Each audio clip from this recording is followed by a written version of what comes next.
1 Corinthiens 1, 18, 24.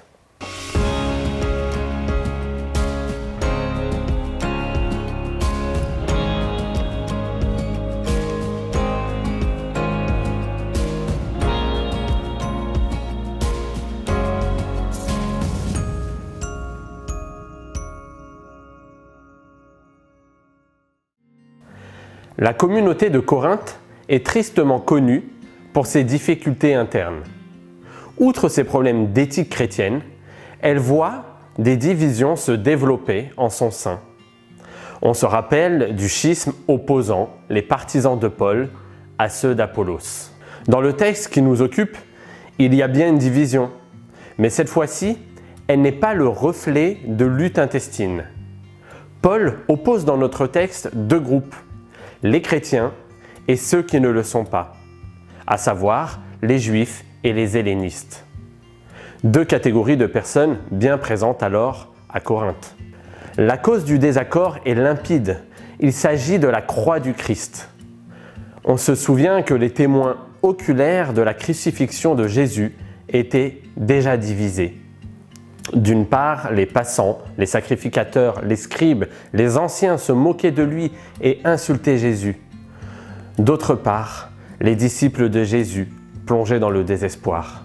On peut imaginer la détresse de Judas ainsi que les larmes de Pierre et des femmes qui suivaient Jésus. Autrement dit, tous exprimaient à leur manière leur incompréhension quant à la croix du Christ. Si le voile sera levé pour les disciples de Jésus, celui-ci restera tel une œillère pour les Juifs et les hellénistes.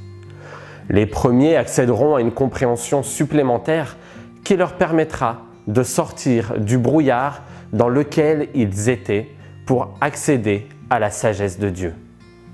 Les seconds, quant à eux, resteront enfermés dans des pensées bien humaines. Il faut rappeler qu'être pendu au bois était pour les Juifs synonyme de malédiction.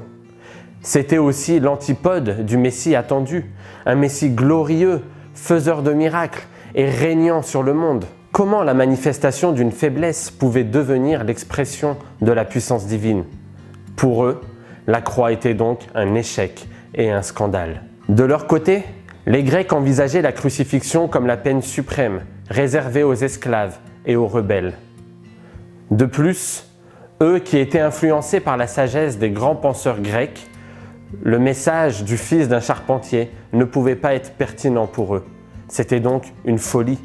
Dans notre texte, Paul, lui, ne prêche pas le Christ conquérant ou le Christ philosophe, mais le Christ crucifié.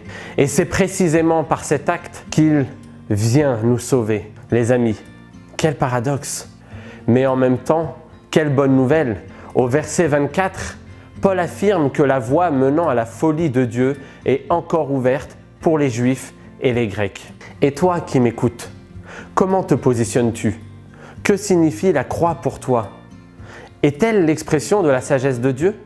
Ma prière pour toi qui m'écoutes est que tu puisses expérimenter dans ta vie la largeur, la longueur, la profondeur et la hauteur de la puissance de Jésus, véritable puissance d'amour de celui qui te sauve.